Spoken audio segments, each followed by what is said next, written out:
Sean Diddy Combs appeared in federal court today. It was the music mogul's first appearance before a new judge who will... Sean P. Diddy Combs. Downfall of the famous and powerful hip-hop mogul Sean Diddy Combs.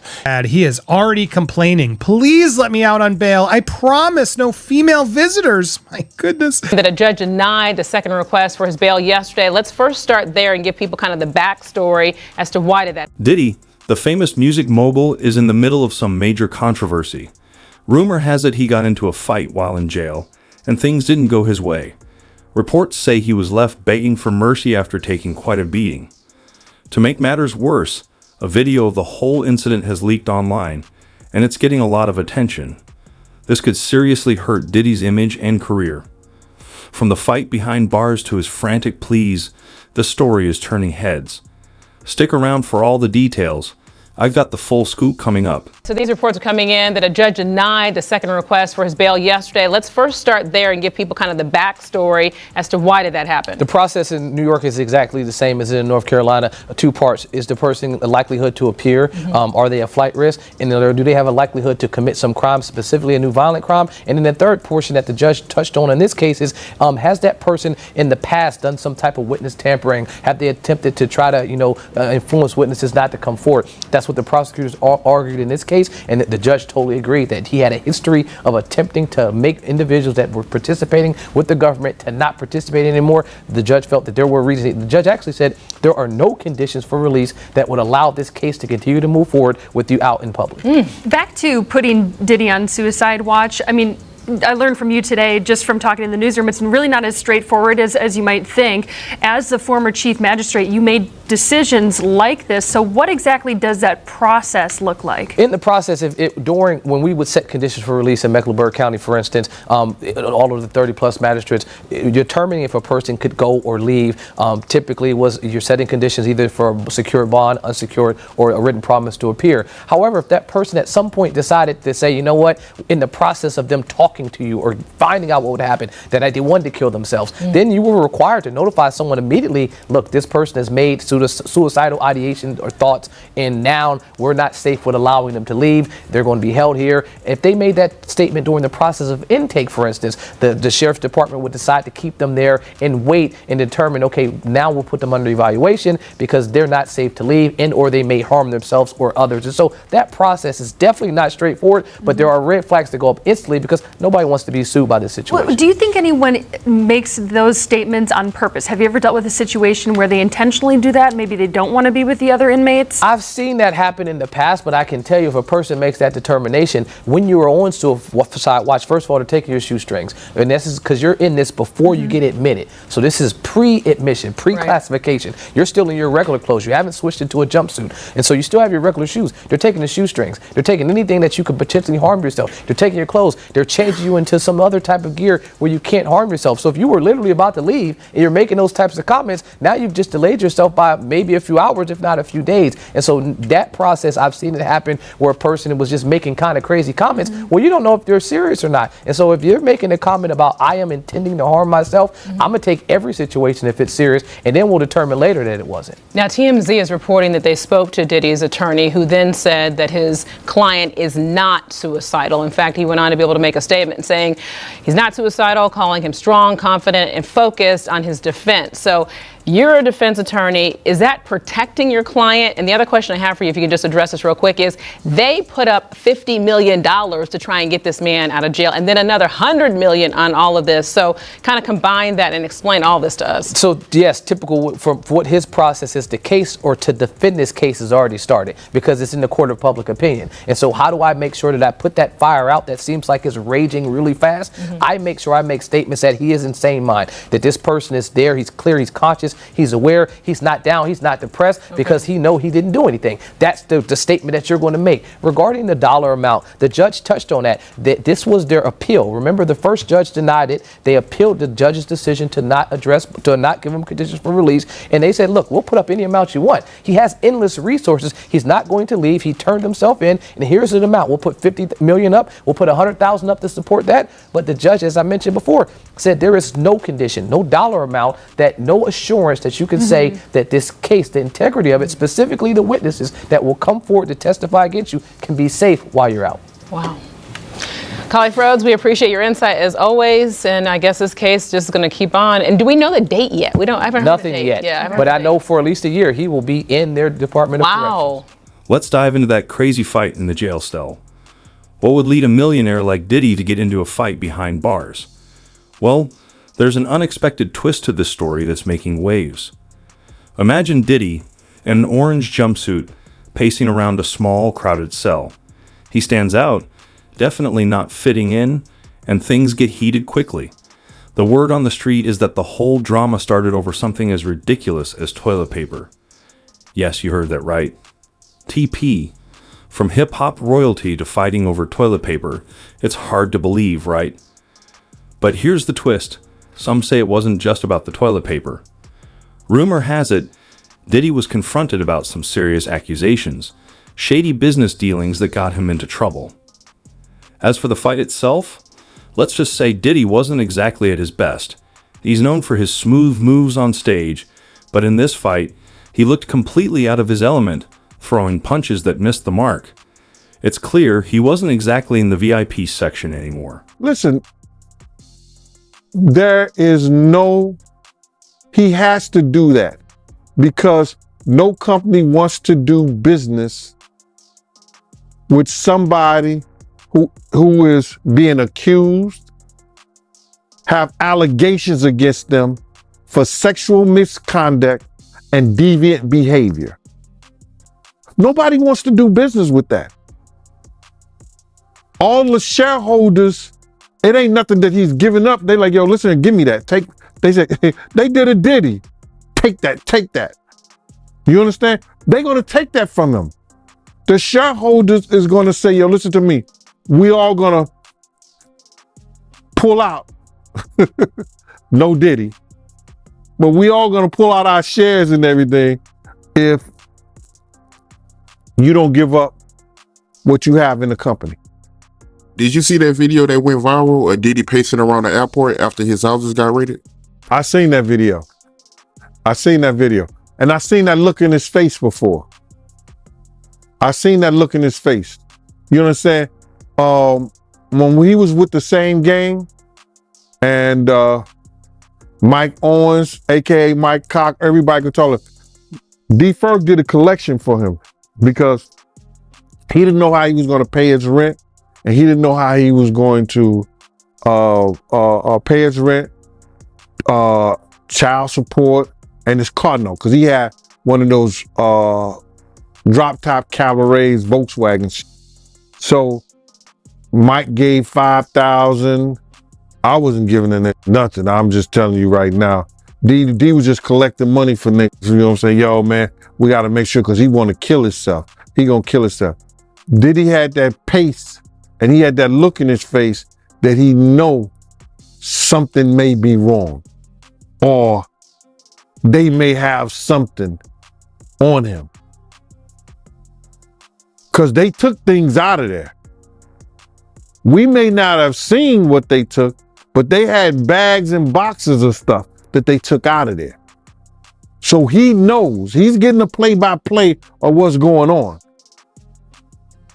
And even back then, doing that City College, when he was fired from Uptown Records, he was making statements about doing himself. He had that same look in his face. Yeah, he looked worried, man. I'm not gonna lie, for a split second, man, I felt bad for him. For a split second, but yeah. Like, everybody, I get all kind of hate mail, IGs, talking about that I'm trying to take a black man down. No. I went through every step you supposed to go through when you got a problem, you got a situation, you got an issue with a man. You understand? I get in contact with him. Went mutual friends. Let's sit down and talk. What you did to Wolf's mother wasn't right, bruh. You don't talk to her like that. If Wolf was alive, he'd take your head off. You understand? Try to talk to him. People, when they start getting in this power, certain positions, have certain amount of money, they don't look back. Some of them don't look back and don't think they have to come back. to the people that helped them get to those positions. You understand? I don't care what nobody say. You understand? If somebody helps you and use their ability and their talents to help you get in position and get to certain places and do certain things, you come back. And you make sure things is all right. You don't disrespect people's mothers. You don't disrespect your friends that took their money to make sure you was all right when you was wrong, when you was messed up. You don't do that, brother.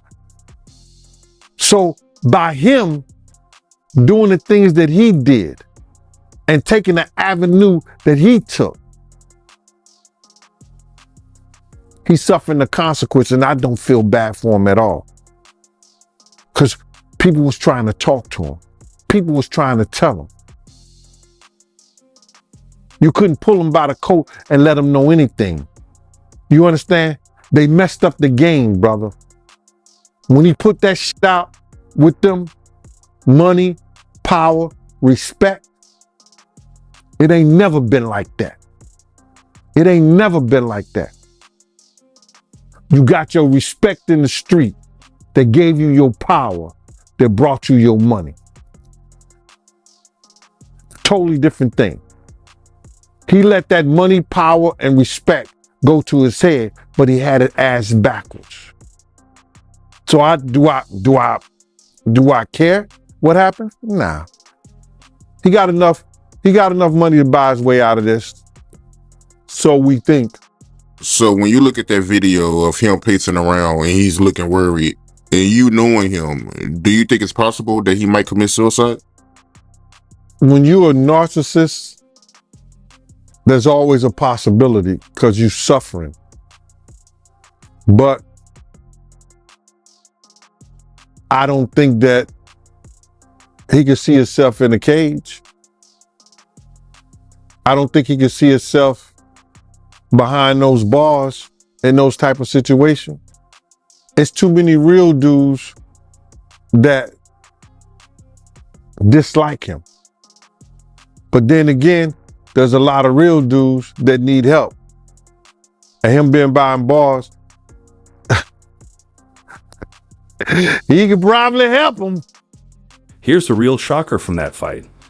1 minute, Diddy's throwing punches like he's in some low-budget action flick, and the next, he's flat on the ground, staring up at his opponent like he's seeing a ghost.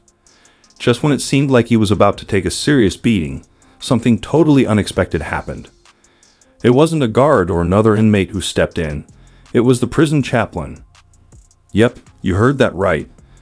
Picture this, fists flying, Diddy on the ground, and here comes the chaplain, calm as can be, stepping in to break it up like he's diffusing a playground fight. It's a moment that's got everyone talking. Some are calling it divine intervention, while others are wondering if Diddy has some secret spiritual connection we don't know about. Either way, it kept him from a real disaster. But don't think this means Diddy's out of the woods. This fight is just the beginning of a much bigger mess. Stay tuned, because what happens next could change everything we thought we knew about the man behind I'll Be Missing You. Attorney Gloria Allred is representing some of Diddy's accusers. Our Michelle Fisher sat down with Allred to speak exclusively about the atmosphere surrounding the high-profile case. It's really all about power and abuse of power. Prominent attorney Gloria Allred, who has represented accusers of Harvey Weinstein, Bill Cosby, and R. Kelly, speaking exclusively with Eyewitness News. She now represents an undisclosed number of Sean Diddy Combs' alleged victims, including Talia Graves. The trauma of the assault has taken a toll on my mental health. Tonight's 2020 special, The Secret Life of Diddy, detailing Combs' fall as he faces individual and class action lawsuits and federal charges of racketeering conspiracy, forced sex trafficking, and prostitution. He's pleaded not guilty. His attorney saying prosecutors are seeking to criminalize sex that was consensual. Consent is a big issue, and it is the government's burden in a criminal case to prove any charge and all charges beyond a reasonable doubt. That's a very high burden of proof. Combs is now asking a federal judge for a trial date next April or May, and we could see ex-girlfriend Cassandra Cassie Ventura take the witness stand. This despite an undisclosed settlement reached one day after Ventura filed a lawsuit against Combs last November, accusing him of rape and abuse. Even if there are confidential civil settlements, there's always an exception in the law. They can still testify in a court of law if they are subpoenaed to do so. This bombshell surveillance video leaked in May showing a 2016 incident where Combs appears to assault Ventura, her friend Tiffany read detailing alleged verbal abuse in the 2020 special. And as soon as he answered, "Where are you?" So that was like my first time being like, something is wrong. Combs remains behind bars after 2 judges denied his request for bond, citing in part dangers of obstruction and witness tampering. Allred says it's a tactic we've seen before in high-profile cases. Sometimes there are criminal charges filed not only against the defendant, but also against the person who is his friend or supporter who does threaten a witness. And that was the case in the R. Kelly criminal case as well. In a third attempt to get out of jail and tell his trial, Combs is again offering a $50 million bond and promising strict home detention. His attorneys writing in a brief to a federal appeal court judge, quote, sensationalism surrounding his arrest has distorted bail analysis. Combs is due back in court on Thursday. Hold on tight, because what Diddy said after that fight will leave you speechless. Is this really the same guy who once claimed he was born to fly? Let's just say he wasn't flying. He was brought down hard. Imagine this. Diddy lying on the cold prison floor, his once stylish jumpsuit looking a mess. The man who used to strut down red carpets was now shaking like a scared puppy. It's a far cry from the confident mogul we're used to. But here's where it gets wild. After the fight stopped, Diddy went from being bad boy for life to sad boy for survival in seconds. Word is, he was begging, over and over, "Please, I'm sorry, I didn't mean it." Can you picture that? The same guy who built an empire was now offering to put money on other inmates' books just to stay safe. From hip-hop royalty to prison bribes, that's a serious fall from grace. And here's the real twist. Diddy wasn't just begging for his life. He was also begging the inmates to keep quiet about his alleged shady dealings. He must have quickly realized that in prison, everyone's always listening. Yes, he is behind bars. He's in a entertainment center at the MDC Brooklyn, and we got the report on what's happening there. Doesn't look good, guys. This one doesn't have a lot of good Yelp reviews.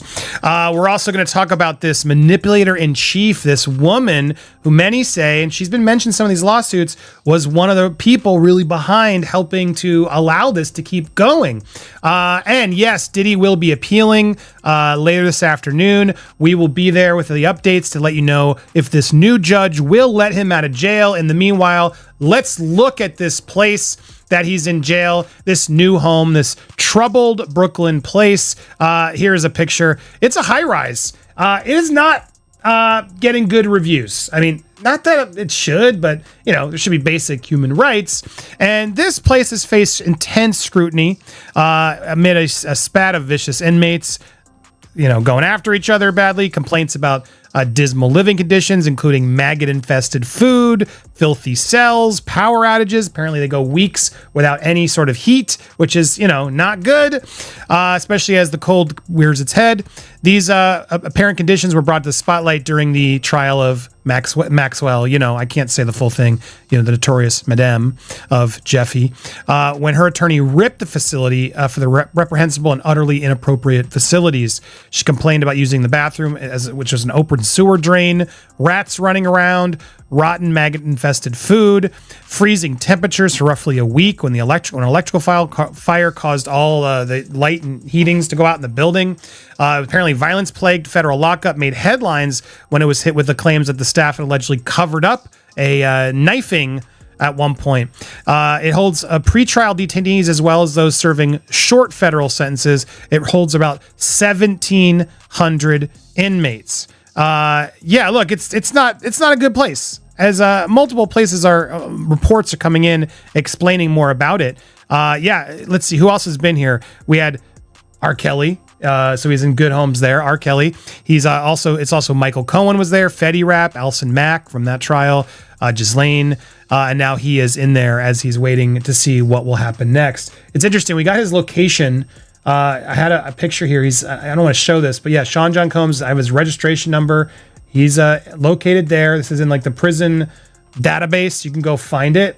And it's interesting because he's in the SHU, the SHU, which apparently with John Witherspoon is telling us most likely for his own protection and also to keep him from like cutting deals, because you can get in there and cut other deals with prisoners in exchange for protection, extra food, commissary items, etc. Interesting insight from John there. I think it's spot on. They, regardless if people want him to, get shivved, he shouldn't right now. He shouldn't. Nobody should. He should be put in jail for the rest of his life. I'd much rather that outcome than have him get out quickly if he did all the things he did. Let's get to the truth of this first. But I want to talk about another part that's coming out as more people are spotlighting this woman right here. This one right here has been called I can't read the name. Sorry, I can't say certain keywords, but hopefully you understand why. I'm doing my best. Doing my best, chat. But Sean Diddy Combs once called his Combs Enterprise Chief of Staff, Christina Koran, his right hand. It's Karam. It's Karam. Source close to the federal investigation believes she is more his manipulator in chief. If anybody is a gatekeeper, Christina would know everything, the source added. High-ranking supervisors were flagged in the 3-court federal indictment, charging Combs with all the things we've said. Combs has pleaded not guilty to the charge, but remains in custody. He's now offering a $500 million bail, which was rejected. We'll see if he gets this appeal today. Karam has not been arrested or charged with any case. So does that mean she's working with the feds? Because if his right-hand man is actually sharing the secrets, well, he's even more in trouble, right? That's the done deal. Now, is she nervous? If she's implicated or caught doing this as well, they might give her a plea deal or less time in order to sell out Diddy. When you're really under the gun and the pressure's on, it happens. So I can't imagine Diddy's excited right now of being behind bars, and probably part of the reason why he's promising no female visitors. Yeah, we'll come back to that in a second. The supervisors facilitated these performances, the freak-offs, according to the indictment, stocking the hotel rooms with items, as we talked about. They've gotten evidence from a lot of sources, recordings, text messages, and texts from Christina Koran, apparently. There she is again, his right-hand man. Woman. Interesting, right? How do you allow that to go down? I would love to hear from her. How does she justify all this behavior? Just the power, the control? How did she get in? She was the one who was actually seeing Diddy's issues and enabling them to then get her own control. Is that what was going off here? As long as she had that seat at the top of the table, she was okay doing. I don't know. That's what I'm just wondering. I'm not alleging anything. We will see. She is not yet charged, but with these allegations coming in, this is interesting. So, is that her? Yeah, okay, that's her too. I guess so. There she is. This looks more recent because they look upset there. Trying to figure out now what. So this woman could be a big key to figuring out what went down, unless she wants to take it all to the grave with her. Now, she did not return requests for comment. We'll see if she comes in. But yes, she was mentioned in Little Rod's suit. She knowingly, intentionally participated, perpetrated, assisted, supported, facilitated the venture, is what he alleges.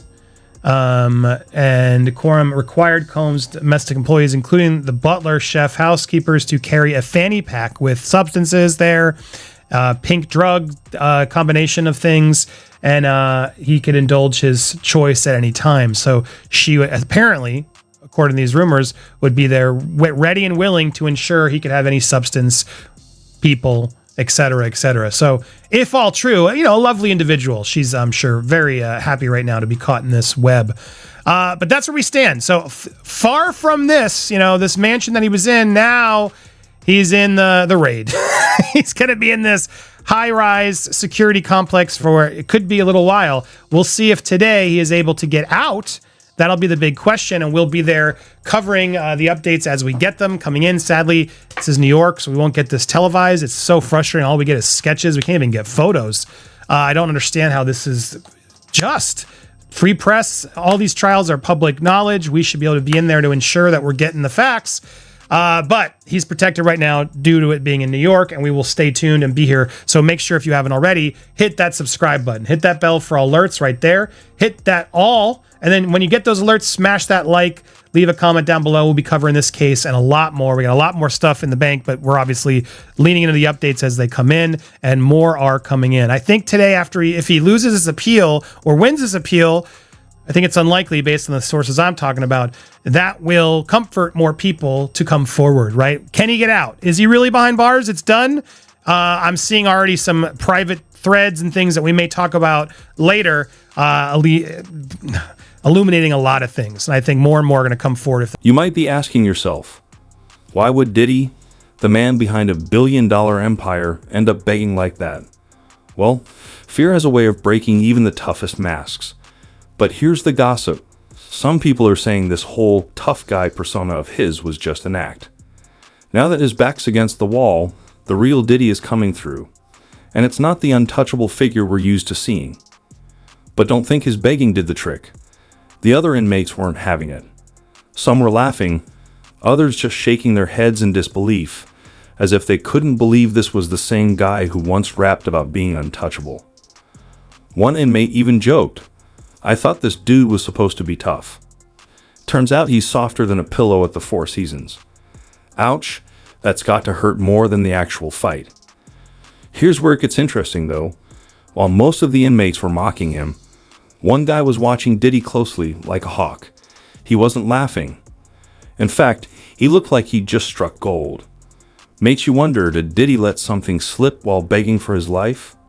What secrets could he have revealed? They did. We don't know what they subpoenaed, but we know that prosecutors believe Combs did not act alone. He's the only one charged, but they believe as the leader of what they've called a criminal enterprise. There were a network of people who worked for him, who enabled freak-offs, these orgies that women were allegedly forced to partake in after they were drugged and held against their will. So prosecutors are amassing a lot of evidence. That's all going to be part of this trial now set for May 5th. And of course, that reignites the question here of will we see more defendants named? But also, Aaron, we know that Combs' lawyers are accusing federal prosecutors and agents of leaking that hotel surveillance footage of Combs that prosecutors say shows him attacking his then girlfriend, Cassie Ventura. And Aaron, we know this was originally obtained by CNN, but what are both sides in this case arguing about that piece of video? Well, the defense is accusing the government of leaks, and they want it to stop. The government says that's a baseless accusation. The government didn't even have the video before it aired on CNN, a prosecutor said, and they said this was just a defense tactic to try and get a damning piece of evidence removed from the case. And Aaron, since you were in the courtroom there today, what was his demeanor like today? And does his team at all have a chance of getting him out on bail before this trial starts in May? Diddy was a lot more relaxed today, Kana. He looked a lot less bloated than we've seen him during prior appearances. He was in a jail-issued beige, kind of ill-fitting smock and pants. He was shackled at the ankles, no handcuffs, so he was able to wave to his mother and children who filled 2 rows of the courtroom. The defense is still asking for his release on bail, but they have an appeal pending before a federal appeals court, so there was no application today. And the defense, if they can't get him released, are going to stick with MDC in Brooklyn, this troubled federal lockup. So far, it seems to be going well, the defense says, though they say they reserve the right to try and move him somewhere else. Remember that inmate who was watching Diddy so closely? Turns out he wasn't just curious, he had a plan. A leaked video is now making waves online, showing Diddy like we've never seen him before. And trust me, this clip has set the internet on fire with people talking nonstop. The story goes that this inmate managed to sneak a phone into the jail. A big no-no, but he thought it was worth the risk. He secretly recorded Diddy during one of his most vulnerable moments, and now the footage is out for everyone to see. The video, just under a minute long, shows Diddy looking completely unrecognizable. His usual confidence gone. That polished, powerful image we all know, nowhere to be found. Instead, you see a man who looks completely shaken, eyes darting around like he's expecting trouble at any moment. And then there's the audio. You can hear Diddy's voice, shaky and desperate, saying things like, asterisk, I'll do anything. Just please don't tell anyone what you know. Asterisk, this is a side of him no one expected. The man who's always been in control, now begging and vulnerable. It's a bombshell, and it's got everyone wondering just how deep this story really goes. One of my friends who was actually in the studio with him said that Homeland Security brought him in, and this dude is he's a fraternity brother of mine, but he's also a producer, an engineer, and he was in the studio the night one of the girls made a complaint, the night something happened to one of the girls. And he told the lawyer everything that the girl told him, which was crazy. And Homeland Security brought him in. So he told them they wouldn't let him know what they were doing, but it seemed like that something might happen before Labor Day. Wow, before Labor Day? Yeah. They working hard on this, bruh. They working hard. You got to realize they working with a lot of stuff. They working with the taxes. They got lawyers for the taxes. They got lawyers for the complaints for the what you call that? SA sexual assault complaints. They got lawyers for what else? The drugs, the gun trafficking. They got different lawyers working on all those things, bruh. And they got witnesses. If you don't mind me asking, what was the girl saying to the lawyers? Oh, the girl has said that that same shit that happened to little Chris, he gave him a bottle of champagne or wine or whatever like that. And once she drank it, she became a certain way and found herself giving him a fellatio in the studio in front of people. The dude said he walked out because he was appalled. He had just had a daughter. So he walked out. So he was appalled. That's what he told me. So I'm like, damn, team. He said, yeah. So the same thing that she told her lawyer, he told the lawyer and Homeland Security. And he was actually there, graduate, a college graduate. You understand? Working, good dude, perfect witness.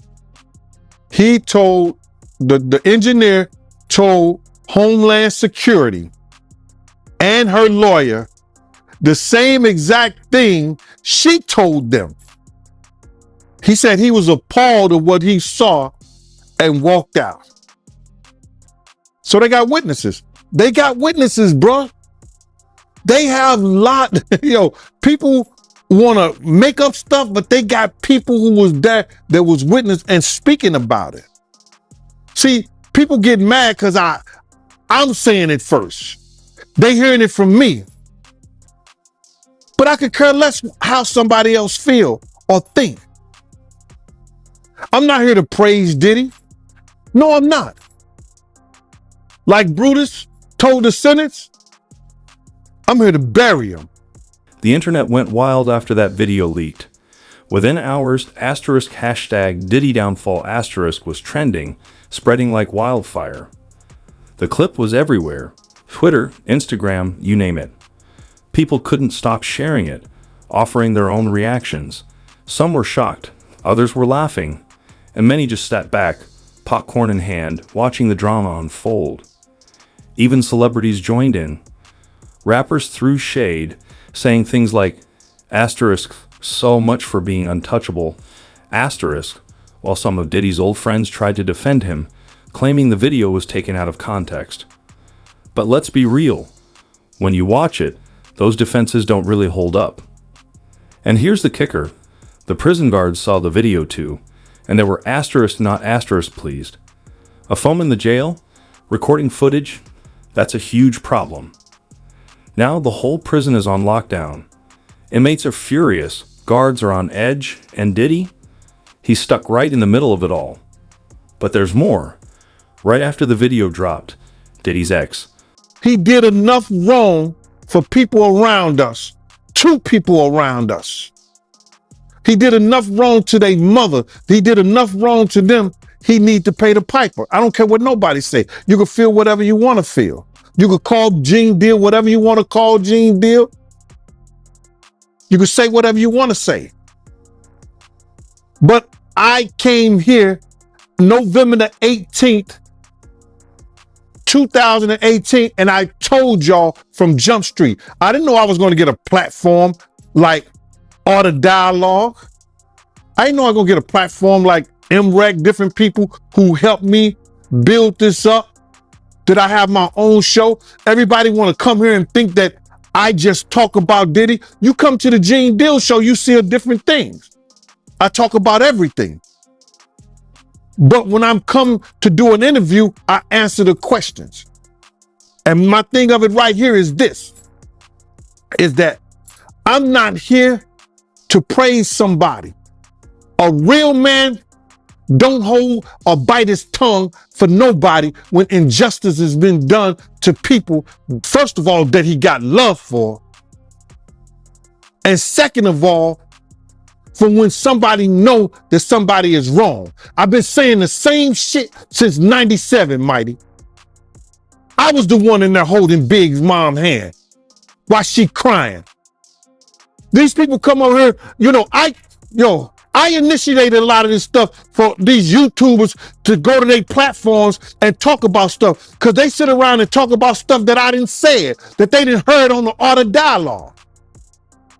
You didn't birthed a lot of these fucking content creators. Yeah, I mean, you're right about that. I mean, a lot of platforms, did start talking about it after, we've been talking about it for years. So, yeah, you're right about that. And they were scared at first, Mighty. They were scared to say anything. But my thing is this, right? With all the money and fame that Diddy has, why is he out here drugging females to get fellatio? You would think, him being who he is, he don't got to do that. Bruh, he's a different dude from when I was around him and people was like Suge even said that Puff is different now. You understand?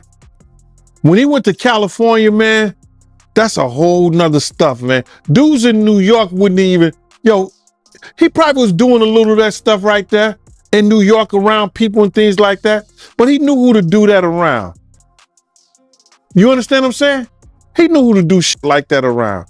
And when you don't have no conversation, he said it before, he don't know how to talk to women. He don't have no conversation for Jennifer Lopez. I seen him, I was there when they had conversations. She would say some fly shit to him. You know what the perfect day would be with me and you just sitting out here, eating, just sitting out here, having a light lunch, drinking some wine and just talking and talking and talking. She would say stuff like that to him. You know what I'm saying? And this nigga be looking like he's stuck on stupid. So I've seen him have conversations. He would say to Wolf and them, yo, man, I don't know how to talk to girls. But when you got that kind of money, you shouldn't have to know how to talk to girls. Or read a book and learn how to talk to them. The one he's had so much drama with posted a cryptic message on Instagram. Asterisk, the truth always comes out in the end. Asterisk, no names mentioned, but everyone knows who she's talking about. Now here's the twist that'll blow your mind. You think Diddy would be taking the hardest hit from all this, right? Wrong. The real fallout is hitting his longtime friend and business partner. Let's call him Mr. X. It turns out, Diddy let something slip in the video about their joint business dealings, and now Mr. X is scrambling to cover his tracks. Talk about a plot twist.